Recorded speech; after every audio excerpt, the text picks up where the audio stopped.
Hi dear students, welcome back to NEET and channel. And NEET UG 2024-25 Telangana అయితే apply చేస్తున్నారు. దానికి start అయిపోయింది notification. And AP ఇంకా notification రాలేదు. ప్రభుత్వం యొక్క ఉత్తర్వులు అండ్ వాళ్ళ రూల్స్ కోసం వెయిట్ చేస్తున్నారు. ఏ క్షణమైనా రావచ్చు. అండ్ తెలంగాణలో ఒక ఇంపార్టెంట్ న్యూస్ ఉంది. అండ్ కొందరికి కన్ఫ్యూజన్ ఉంది. మన మెంటర్షిప్ స్టూడెంట్స్ అండ్ అదేవిధంగా వాట్సాప్లో అయినా ఎక్కడైనా నన్ను అడిగే క్వశ్చన్కి ఇక్కడ ఆన్సర్ చెప్తాను. సో ఫస్ట్ మీరు వీడియోనైతే ఖచ్చితంగా లైక్ చేయండి, సీరియస్ నీట్ క్యాండిడేట్ అయితే. అండ్ సబ్స్క్రైబ్ చేసుకోండి. ఇక్కడ నుంచి కూడా మీకు కాలేజీలో చేరే వరకు అప్డేట్స్ మన ఛానల్లో వస్తుంటాయి. అండ్ ఇంకా పర్సనల్గా నా యొక్క మెంటర్షిప్ మీకు నా ఫోన్ నెంబర్ ఇచ్చి అండ్ ఎప్పుడు మీ డౌట్స్ క్లారిటీగా చెప్పాలనుకుంటే డిస్క్రిప్షన్లో మన నెంబర్ ఉంటుంది, దానికి కాంటాక్ట్ కండి. అక్కడ మెంటర్షిప్ తీసుకోవచ్చు. అది పూర్తిగా మీ చాయిస్.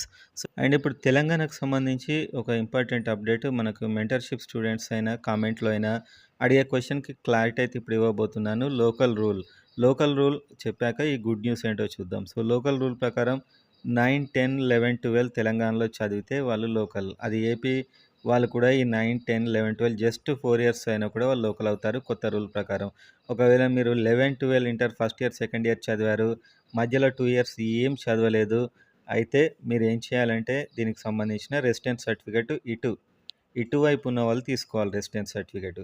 అండ్ ఈ 2 సంవత్సరాలు మీరు ఏపీలో చదివి ఉన్నట్లయితే మీరు ఆ రెసిడెన్స్ సర్టిఫికేట్ కూడా తీసుకోలేరు. ఎందుకంటే అక్కడ మీరు కాలంలో నింపాలి. తెలంగాణ కాలంలో మీరు ఏ క్లాస్ ఎక్కడ చదివారని. మరి రెసిడెన్స్ సర్టిఫికేట్ ఏపీలో చదివి ఇక్కడ రెసిడెన్స్ సర్టిఫికేట్ తీసుకోవడానికి ఉండదు. కాబట్టి ఏ ఇన్స్టిట్యూషన్లో చదువుకోకుండా రెస్ట్ తీసుకున్న వాళ్ళ కోసం ఈ రెసిడెన్స్ సర్టిఫికేట్ అనే రూల్.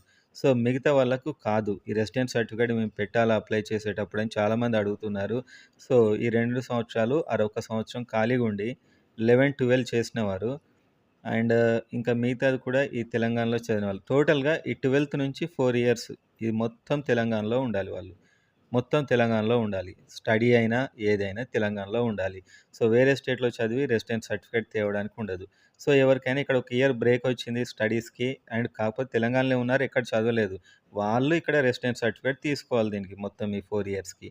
లేకపోతే రెసిడెన్స్ సర్టిఫికేట్ అవసరం లేదు. అండ్ ఇంకొందరు డౌట్ ఏంటంటే 11, 12, 9 to 12 మొత్తం తెలంగాణలో చదివారు, తర్వాత 2 లాంగ్ టర్మ్స్ 3 లాంగ్ టర్మ్స్ తీసుకున్నారు, మేము పెట్టాలా రెసిడెన్స్ సర్టిఫికేట్ అంటే మీకు అవసరం లేదు. కాలేజీలో చేరేటప్పుడు గ్యాప్ సర్టిఫికేట్ పెడితే సరిపోతుంది ఈ రూల్స్ ప్రకారం. ఏది క్వాలిఫైయింగ్ ఎగ్జామినేషన్ ఇంటర్ నుంచి 12th నుంచి 4 ఇయర్స్ తెలంగాణలో ఖచ్చితంగా ఉండాలి. తెలంగాణలో ఉండాలంటే మళ్ళీ ఎక్కడో చదివచ్చి సర్టిఫికేట్ పెట్టడం కాదు, తెలంగాణలోనే ఉండాలి. ఎక్కడ చదవద్దు ఏ ఇన్స్టిట్యూషన్లో. అది చదివితే తెలంగాణలో చదవాలి ఆ 4 ఇయర్స్ కూడా. ఇదైతే ఒక క్లారిటీ రూల్. ఇది మనకు లోకల్ గురించి. అండ్ 9, 10, 11, 12 అవర్స్ తెలంగాణలో చదివిన వారికి ఎలాంటి రెసిడెన్స్ సర్టిఫికేట్ అయితే అవసరం లేదు. సో ఇదైతే రూల్. అండ్ అదేవిధంగా మీరు ఇంకొకటి చూసినట్లయితే తెలంగాణలో ఇప్పటికే 56 మెడికల్ కాలేజీలు ఉన్నాయి. దాంతోపాటు 4 గవర్నమెంట్ కాలేజీలు అయితే ఆల్రెడీ వచ్చింది. లెటర్ ఆఫ్ పర్మిషన్ ఎల్ఓపి రావడం జరిగింది. అవేంటంటే ములుగు, నర్సంపేట, గద్వాల్, నారాయణపేట కాలేజీలకు వచ్చాయి. అండ్ ఇంకొక 4 కాలేజీలకి ఇంకా రావాల్సింది. యాదాద్రి, భువనగిరి, మహేశ్వరం, కుత్బుల్లాపూర్, మెదక్ కాలేజీలకు అనుమతి ఇవ్వలేదు. వాటికి మళ్ళీ అప్పీల్ చేశారు. అప్పీల్ చేయడం కూడా అయిపోయింది. అది 13 లోపొచ్చి సీట్ మ్యాట్రిక్స్ లోపొచ్చినట్లయితే అవి జాయిన్ అవుతాయి. ఒకవేళ అవి వస్తే ఇప్పటికైతే 60 అయ్యాయి. 56 నుంచి 60 కాలేజీలు అయ్యాయి. ఒక 200 సీట్లు వచ్చాయి. 4 కాలేజీలు అంటే కాలేజ్‌కి 50 సీట్లు, 200 సీట్లు అయితే రావడం జరిగింది. చాలా బెస్ట్ అడ్వాంటేజ్ నాన్ లోకల్ తీసేయడం ఇది తెలంగాణ స్టూడెంట్స్‌కి అని చెప్పుకోవచ్చు. ఇంకా 4 కూడా ఒకవేళ ఈ 10 డేస్‌లో పర్మిషన్ వస్తే అవి కూడా యాడ్ అవుతాయి. టోటల్‌గా 400 సీట్లు అంటే 400 సీట్స్ అవుతాయి. చాలా బిగ్ అడ్వాంటేజ్ కాబోతుంది. ఇన్ని మార్క్స్ పెరిగాయి కాబట్టి. అండ్ ఏపీ సంబంధించి కాలేజీల మీద ఎలాంటి న్యూస్ లేదు. ఉంటే వెంటనే నేను చెప్తాను. అండ్ నోటిఫికేషన్ రాగానే అది కూడా చెప్తాను.